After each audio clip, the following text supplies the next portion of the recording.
کہ ہمارا اسلام سلامت ہماری زندگی میں ہے یا نہیں، اور اسلام کے فروغ کے سلسلے میں ہم نے کتنی کوشش کی۔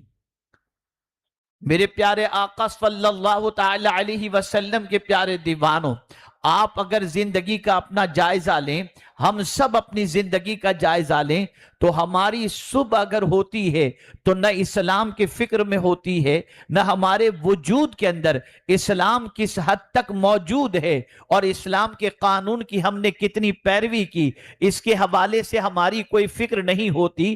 آج کا انسان، آج کا مسلمان اپنی زندگی کو یہ تصور کر چکا ہے کہ میں جتنا اسلام سے ڈسٹینس بناؤں گا اتنی میری زندگی پرسکون گزرے گی، میں اسلام سے جتنا فاصلہ بناؤں گا میں دنیا میں اتنا ہی کامیاب بن جاؤں گا۔ حقیقت یہ ہے کہ میرے پیارے آقا صلی اللہ تعالی علیہ وسلم کے پیارے دیوانوں، اسلام ایسا انسان جس کی زندگی میں اسلام صحیح معنوں کے اندر اتر جاتا ہے، اس انسان کی زندگی کی سب سے بڑی خوبی یہ ہوتی ہے وہ جہاں چلا جاتا ہے اس کی ذات سے امن اور سکون اور پیس قائم ہوتا چلا جاتا ہے۔ اس لیے کہ اسلام امن کی تعلیم دیتا ہے، اسلام سکون کی تعلیم دیتا ہے۔ حضور بندہ نواز گیسو دراز رحمت اللہ تعالی علیہ یہاں پر تشریف لائے، کیا وجہ ہے کہ آج آپ کی بارگاہ کے اندر صرف یہی نہیں کہ مسلمان ہی پہنچتے ہوں بلکہ تمام مذہب کے ماننے والے یہاں پر آتے ہیں، لیکن ان کی بارگاہ سے فیض حاصل کر کے جاتے ہیں۔ اس لیے کہ اسلام کے اندر اگر آپ دیکھیں، رسول اعظم صلی اللہ علیہ وسلم سے پوچھا گیا، یا رسول اللہ صلی اللہ تعالی علیہ وسلم، کون سا مسلمان سب سے بہتر؟ تو میرے آقا صلی اللہ علیہ وسلم نے فرمایا، جس کی ذات سے لوگوں کو سب سے زیادہ نفع پہنچے وہ مسلمان سب سے بہتر ہے۔ میرے پیارے آقا صلی اللہ تعالی علیہ وسلم کے پیارے دیوانوں، اسلام کے لیے جس کا سینہ کھل جائے، اسلام پر عمل کرنے کا جذبہ پیدا ہو جائے، اسلام کی تعلیمات کو عام کرنے کا جذبہ پیدا ہو جائے، اور اس سے مراد صرف کلمہ، نماز، روزہ، حج و زکوٰۃ ہی نہیں ہے، بلکہ اس کے ساتھ ساتھ آپ کو یہ بھی سمجھنا ہوگا کہ پیغمبر رحمت صلی اللہ علیہ وسلم نے جب ان سے پوچھا گیا آقا کریم صلی اللہ علیہ وسلم سے کہ کون سا مسلمان بہتر ہے، تو سرکار صلی اللہ علیہ وسلم نے ایک مقام پر ارشاد فرمایا، جس کی زبان اور ہاتھ سے دوسرا مسلمان محفوظ رہے، وہ ایسا بندہ جس کی زبان اور ہاتھ سے دوسرا مسلمان محفوظ رہے، وہ مسلمان سب سے بہتر مسلمان ہے۔ اے رسول اعظم صلی اللہ تعالی علیہ وسلم کے دیوانوں، تو اللہ جس بندے سے راضی ہوتا ہے اس کا سینہ کشادہ کر دیتا ہے، اس کے سینے میں اسلام کی محبت پیدا کر دیتا ہے، تعلیمات اسلام کا جذبہ پیدا کر دیتا ہے، فروغ اسلام کا جذبہ پیدا کر دیتا ہے۔ اور جس بندے سے اللہ ناراض ہوتا ہے، آئیے اس کی علامتیں سمجھتے چلے جائیں۔ پہلی علامت یہ بتائی گئی کہ اس کا دل سخت ہو جاتا ہے۔ اگر کسی انسان کا دل سخت ہو، اتنا سخت ہو جائے کہ پتھر سے بھی زیادہ سخت، کالحجارۃ او اشد قسوہ، اگر کسی کے دل میں اتنی سختی پیدا ہو گئی کہ پتھر سے بھی زیادہ اس کا دل سخت ہے، تو سمجھ لینا چاہیے اللہ اس سے ناراض ہے۔ رسول گرامی وقار صلی اللہ تعالی علیہ وسلم ایک راستے سے گزر رہے تھے، میرے آقا صلی اللہ علیہ وسلم نے دیکھا ایک کتیا نے کچھ بچے جنم دیے تھے اور وہ اپنے بچوں کے ارد گرد گھوم رہی تھی۔ صحابہ کا ایک قافلہ وہاں سے گزرنے والا تھا، سرکار صلی اللہ علیہ وسلم نے اس کتیا کو دیکھا اور اس کے بچوں کو دیکھا، کھڑے ہو گئے، اور پھر صحابہ میں سے ایک صحابی جب تشریف لائے تو میرے آقا صلی اللہ علیہ وسلم نے ارشاد فرمایا، یہاں کھڑے ہو جاؤ اور سارے صحابہ کو اس کے قریب سے سکون سے گزرنے دینا.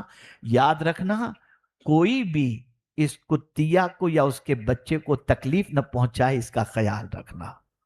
ذرا دیکھیں آپ، اندازہ لگائیں، ایک بے زبان جانور پر سرکار کی شفقت اور نرمی کا عالم یہ ہے کہ رحمت عالم نور مجسم صلی اللہ تعالی علیہ وسلم اس کتیا کے بچے کو بھی تکلیف نہ پہنچے، اس کا خیال فرماتے ہیں. آقا کریم صلی اللہ علیہ وسلم تشریف فرماتے، ایک چڑیا سرکار کے سر پر گھوم رہی تھی. آقا کریم صلی اللہ علیہ وسلم نے اس کی چہچہاہٹ کی آواز کو سمجھ لیا اور فوراً ایک صحابی کو یاد فرمایا، ارشاد فرمایا ذرا بتاؤ تم میں کون ہے جس نے اس چڑیا کے بچے کو گھونسلے سے اٹھا لیا ہے، جس کی وجہ سے یہ چڑیا یہاں جو ہے مجھے شکایت کری. انڈے کو کس نے اٹھا لیا ہے جس کی وجہ سے یہ شکایت کر رہی ہے؟ پتا چلا ایک صحابی نے انڈے اٹھا لیے تھے. سرکار صلی اللہ علیہ وسلم نے فرمایا اس انڈے کو اس کی جگہ پہ رکھ دو، اس لیے کہ مجھے اس کی تکلیف دیکھی نہیں جاتی. آپ اندازہ لگائیں جو اللہ عز و جل کا کرم جس پر ہوتا ہے اس کا دل نرم ہو جاتا ہے. آج معاشرے کی پوزیشن یہ ہو گئی ہے کہ میرے پیارے آقا صلی اللہ علیہ وسلم کے پیارے دیوانوں، کوئی ایکسیڈنٹ ہوتا ہے تو لوگ ویڈیو بنانے میں تو لگے رہتے ہیں لیکن مریض کو اٹھا کر ہاسپٹل پہنچانے کی فکر نہیں کرتے، اس کے ٹریٹمنٹ کی فکر نہیں کرتے. ڈے بائی ڈے انسان کا دل سخت ہوتا جا رہا ہے، آنکھ سے آنسو بھی نہیں نکلتے. اس کا دل اتنا سخت ہو گیا ہے کہ ہزار قرآنی آیات، ہزار احادیث، ہزار مصیبتوں کے مناظر وہ دیکھے پھر بھی اس کا دل پھسلتا نظر نہیں آتا، پستا نظر نہیں آتا. اس کے دل کے اندر نرمی پیدا نہیں ہوتی اور انسان اس کو اپنی بہادری تصور کرتا ہے. حقیقت یہ ہے سخت دل ہونا یہ بہادری نہیں ہے، یہ اللہ کی ناراضگی کی بہت بڑی علامت ہے. مومن تو وہ ہوتا ہے جس کا دل اتنا نرم ہو کہ اللہ اکبر. میرے پیارے آقا صلی اللہ علیہ وسلم کے پیارے دیوانوں، ٹھنڈی کا موسم تھا. ایک بزرگ اپنی قیام گاہ کے اندر ایک کمرے کے اندر گونی پر لیٹے ہوئے تھے. کڑاکے کی ٹھنڈی تھی، بند کمرے کے اندر گونی پر لیٹے ہوئے ہیں، لیکن گونی جو تھی اس کے اندر چند چونٹیاں تھیں. چونٹیوں نے اس بزرگ کو کاٹنا شروع کیا. بزرگ کے دل میں خیال پیدا ہوا کہ ان چونٹیوں کے کاٹنے کی وجہ سے مجھے سکون سے نیند نہیں آئے گی. اس لیے آپ اٹھے، دروازہ کھولا اور گونی کو انہوں نے زوردار جھٹکا 2-4 مرتبہ، اس میں سے چونٹیاں گرنی شروع ہوئیں. اس کے بعد وہ اپنی گونی کو لے کر آ گئے. انہیں یقین ہوا کہ ساری چونٹیاں گر چکی ہیں. آنے کے بعد اپنے کمرے میں اس گونی کو بچھاتے ہیں اور لیٹتے ہیں، لیکن اب سکون کی نیند نہیں آ رہی. غیب سے آواز آتی ہے، میرے بندے تیرے پاس تو گونی بھی ہے، تیرے جسم کے اندر گوشت بھی ہے، تیرے جسم میں ہڈی بھی ہے، تو 4 دیواری کے اندر بھی ہے، جسم پر لباس بھی ہے اور تجھے ٹھنڈی برداشت نہیں ہوتی.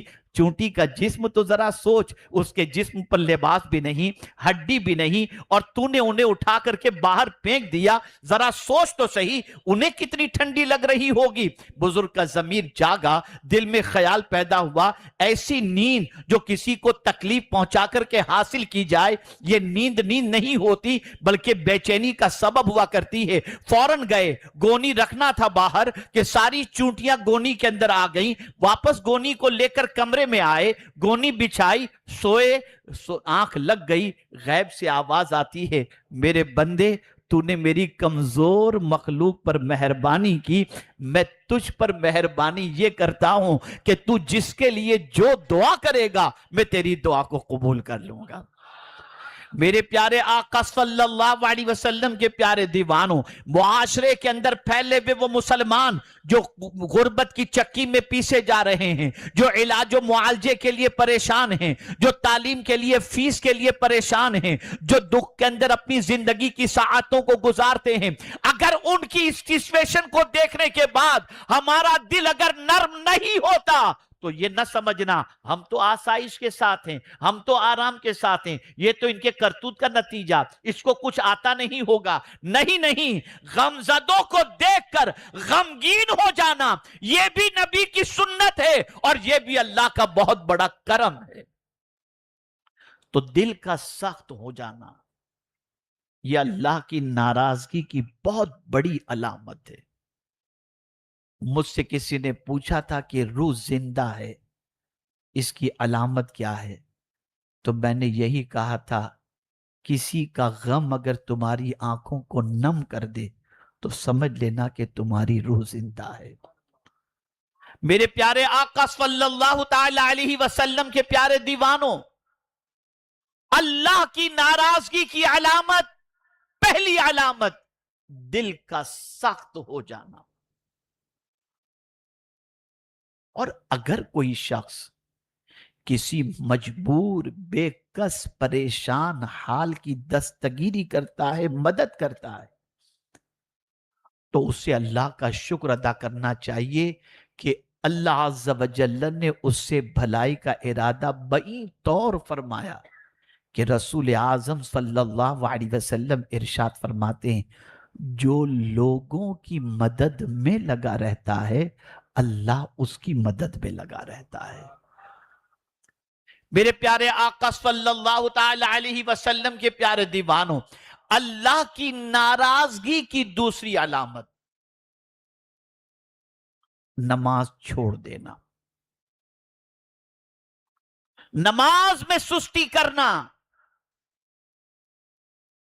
اگر یہ عادت ہماری زندگی کے اندر ہے تو یہ سمجھ لینا چاہیے کہ سب کچھ ہوتے ہوئے اگر سجدے کی توفیق نہیں مل رہی تو یہ اللہ کی ناراضگی کی بہت بڑی علامت ہے۔ اللہ دولت اس کو بھی دیتا ہے جسے پسند کرتا ہے اور اسے بھی دیتا ہے جسے پسند نہیں کرتا، لیکن سجدے کی توفیق اسی کو دیتا ہے جسے وہ پسند فرماتا ہے۔ قرآن مقدس نے اس کو واضح طور پر بیان کیا، فَخَلَفَ مِن بَعْدِهِمْ خَلْفٌ أَضَاعُوا الصَّلَاةَ وَاتَّبَعُوا الشَّهَوَاتِ فَسَوْفَ يَلْقَوْنَ غَيًّا۔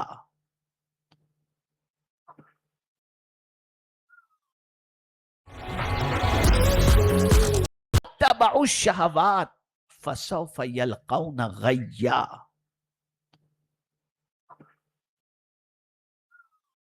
میرے پیارے آقا صلی اللہ علیہ وسلم کے پیارے دیوانوں، نماز میں اگر سستی پیدا ہوتی ہو، نمازیں اگر قضا ہو رہی ہو، تو یہ سمجھ لینا چاہیے کہ اللہ عز و جل ہم سے ناراض ہے۔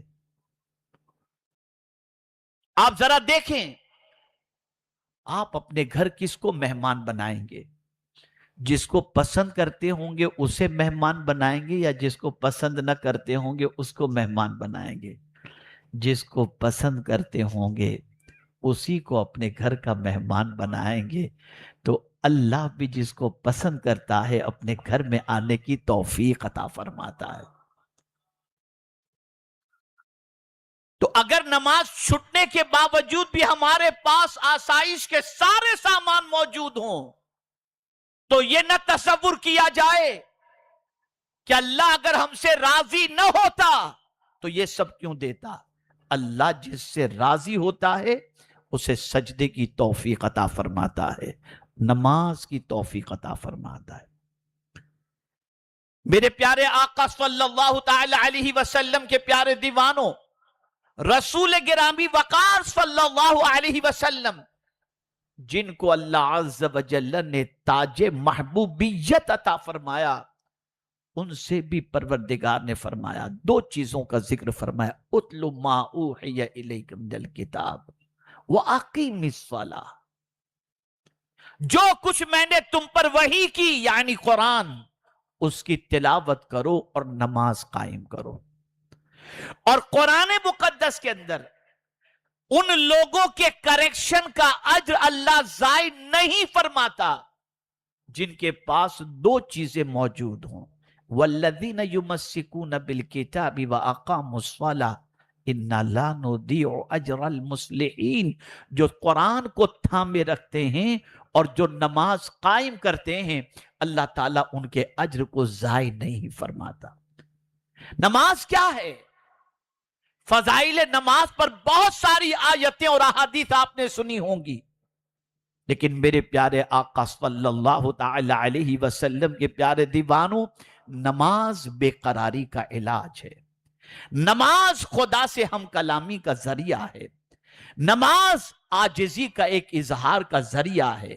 اور آپ جانتے ہیں ایک بندے کا قیام کرنا، کھڑا ہونا ہاتھ باندھ کر، یہ بتا رہا ہے کہ اس کا کوئی مالک ہے جس کے سامنے یہ کھڑا ہوا ہے۔ ایک بندے کا رکوع میں جانا، یہ اس بات کی غمازی کرتا ہے کوئی ہے جس کے سامنے یہ جھکا ہوا ہے۔ اور پھر جب بندہ پورے وجود کو لے کر سجدے میں چلا جاتا ہے، ہاتھ بھی جھکا دیا، پیشانی بھی جھکا دی، پیر بھی جھکا دیے، پورے وجود کو جھکا دیتا ہے، تو پھر پروردگار جل جلالہ اس بندے سے قریب ہو جاتا ہے۔ اسی لیے حضور صلی اللہ علیہ وسلم نے ارشاد فرمایا سجدے میں دعا کیا کرو، اس لیے کہ سجدہ اللہ سے قریب ہونے کا سب سے بہترین ذریعہ ہے۔ میرے پیارے آقا صلی اللہ تعالی علیہ وسلم کے پیارے دیوانوں، رسول اعظم صلی اللہ علیہ وسلم سے اللہ نے فرمایا یا ایھا المزمل قم اللیل۔ اللہ کے رسول صلی اللہ علیہ وسلم کو بھی رات میں قیام کا، نماز کا اللہ عز و جل نے حکم عطا فرمایا۔ مجھے حیرت ہوتی ہے ان مسلمانوں پر جو نماز کو ضائع کرتے ہیں، جو نماز کو بڑی آسانی کے ساتھ چھوڑ دیتے ہیں۔ اگر آج کوئی کہے کہ اللہ ہماری مدد کیوں نہیں فرماتا، معاذ اللہ، اللہ عز و جل ہماری دستگیری کیوں نہیں فرماتا، تو میں آپ سے بتاؤں کہ حضور صلی اللہ علیہ وسلم نے ارشاد فرمایا جس نے نماز کو ضائع کر دی، اللہ اپنا دست امان اس پر سے اٹھا لیتا ہے۔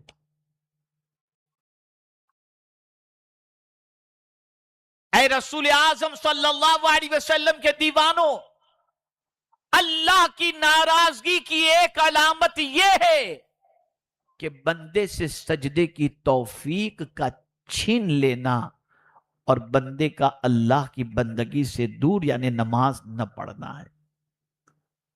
تیسری نشانی،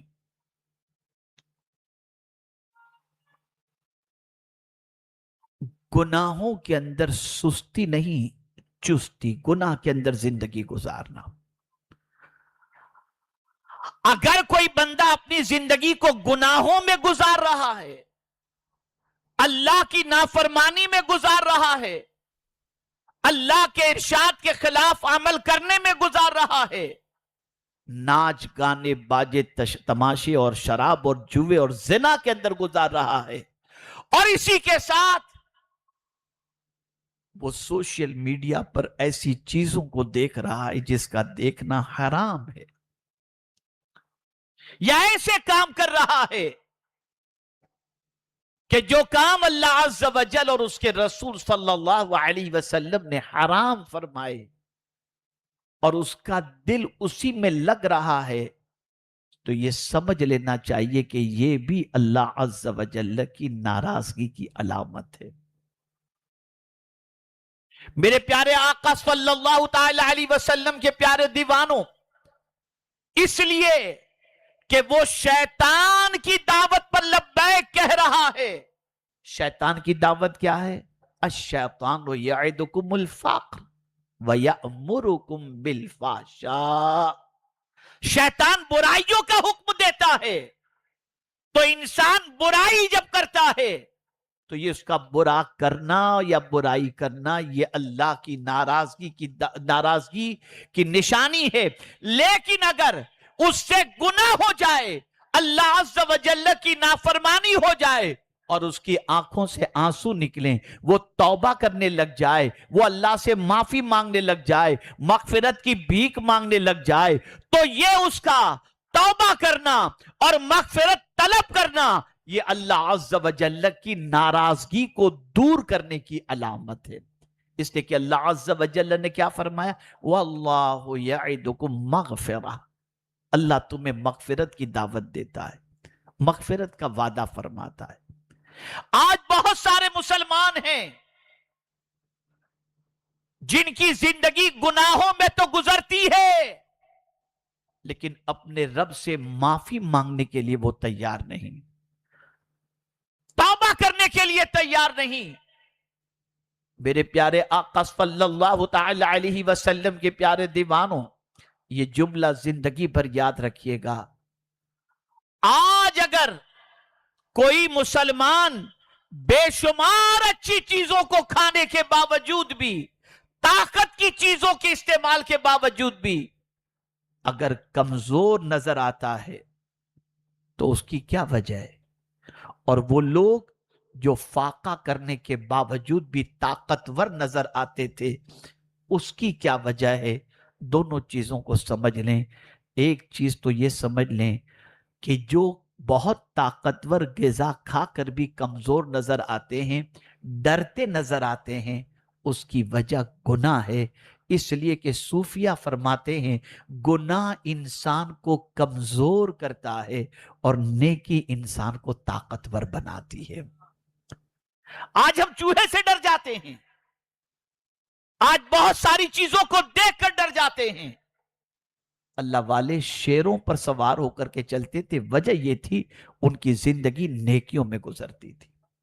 نیکی کرنے والے کو اللہ قوت عطا کرتا ہے، نیکی کرنے والے کو اللہ طاقت عطا کرتا ہے، نیکی کرنے والے کو اللہ عز و جل کمزوری سے دور کر دیتا ہے۔ میرے پیارے آقا صلی اللہ تعالی علیہ وسلم کے پیارے دیوانوں، اور یہ بھی جملہ ذہن کے اندر رکھیں، اسٹریس، ڈپریشن، اینزائٹی کا یہ دور چل رہا ہے، اور بہت کچھ ہوتے ہوئے جن کے پاس سرمایہ کی بے پناہ فراوانی ہے، سب کچھ ہوتے ہوئے بھی رات کو نیند کی ٹیبلٹ لیے بغیر نہیں سوتے، ڈپریشن میں۔ اس کو میں تھوڑا سا دوسرے اینگل سے سمجھاؤں تو بات آپ کی سمجھ میں آ جائے گی۔ ویسٹرن ورلڈ کے اندر اگر آپ دیکھیں، دنیا کو آپ پڑھیں تو آپ کو پتا چلے گا سب سے زیادہ ڈپریشن کے پیشنٹ، اینگزائٹی کے پیشنٹ دنیا میں اگر کہیں آپ کو ملیں گے تو ویسٹرن ورلڈ کے اندر آپ کو ملیں گے۔ میں حیران ہوں، یا اللہ، ویدر وہاں کا اچھا، پانی وہاں کا اچھا، ایٹماسفیئر اچھا، کھانا اچھا، لیوش لائف، جینے کی سٹائل اچھی، لیونگ سٹینڈرڈ اچھا، اگر آپ نہیں کماتے گورنمنٹ آپ کو دیتی ہے۔ یہ ساری سہولتوں کے باوجود وہ ڈپریشن میں کیوں ہیں، وہ اسٹریس میں کیوں ہیں؟ اور ہم اگر چلے جائے بہار کے اندر جن کے پاس لکڑی کا چولہا جلانے کے لیے موجود ہیں، بنگال میں چلے جائیں جو کئی کئی کلومیٹر روز واک کرتے ہیں، نہ ان کو کوئی بیماری نظر آتی ہے، نہ ان کو کوئی ٹینشن نظر آتا ہے، نہ وہ ڈپریشن میں نظر آتے ہیں۔ یا اللہ، ماجرا کیا ہے؟ یہ چوٹی ہوئی جھوپڑی میں رہنے والے کو کوئی ڈپریشن نہیں، محل میں رہنے والا اتنا ڈپریشن میں کیوں ہے؟ تو آپ اس جملے کو ذہن میں محفوظ کر لو، جب انسان گناہ کرے گا ڈپریشن میں چلا جائے گا۔ ڈپریشن میں لے جانے والی چیز سب سے بڑی اگر کوئی ہے تو وہ گناہ ہے۔ گناہ انسان کو ڈپریشن میں لے جاتا ہے۔ اسی لیے ویسٹرن ورلڈ کے اندر اگر یہ کہا جائے تو غلط نہ ہوگا کہ جہنم کا شارٹ کٹ راستہ وہاں پر ہے۔ اتنے گناہ بے تحاشا۔ اب تو کوئی ویسٹرن ورلڈ کی تخصیص نہیں رہ گئی، جہاں دیکھیں اب بڑے بڑے شہروں کے اندر گناہوں کا طوفان اور گناہوں کا انبار لگا ہوا ہے۔ تو اگر گناہ کی عادت ہے اور گناہ کر کے پشیمانی نہیں ہوتی تو کمزور ایمان کی بھی یہ علامت ہے۔ حضرت ابو امامہ رضی اللہ المولا تبارک و تعالی عنہ نے حضور صلی اللہ علیہ وسلم سے دریافت فرمایا، یا رسول اللہ صلی اللہ تعالی علیہ وسلم، مل ایمان، ایمان کیا ہے؟ تو آقا کریم صلی اللہ علیہ وسلم نے فرمایا، اذا سرتک حسنتک وساءتک سیئتک فانت مؤمن، جب تیری نیکی تجھے خوش کر دے اور تیرا گناہ تجھے بے چین کر دے، بس تو مومن ہے۔ گناہ کرنے والا بے چین ہو جاتا ہے، گناہ کرنے والے کی زندگی سے قرار چلا جاتا ہے کہ مجھ سے اللہ کی نافرمانی ہوئی کیسے؟